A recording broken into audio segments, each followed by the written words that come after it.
Hey everyone, Jeff Wild here. It is November 28th, Saturday afternoon. I want to go over a quick trade on the pound yen short, 30-minute short. This is a textbook setup that happened this past November 23rd.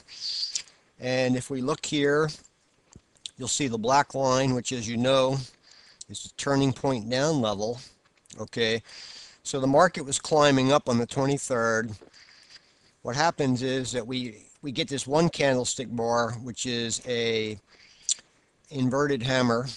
Okay, so that's very bearish. Then we start to get a series of inside bars. And I love trading off the inside bars because they represent a consolidation in the market.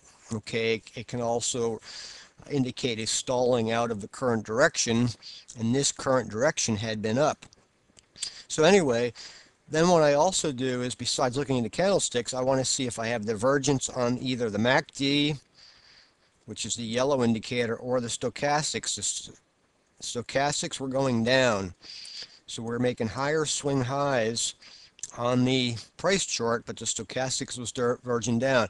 So we had bearish candlesticks, we had stochastics divergence, and then the idea is that you can short below the low of the inside bars. Okay, so let me just take this off. And this was one that just had nice fall through. It did have this huge retracement back before it finally went down to the line. So depending on your money management would have depended on how much money you would have pulled out of this trade.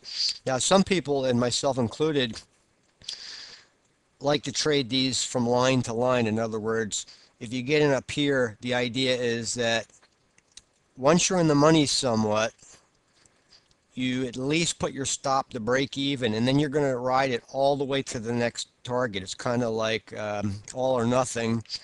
Or another variation that I like to use is, let's say I find myself up 50 pips.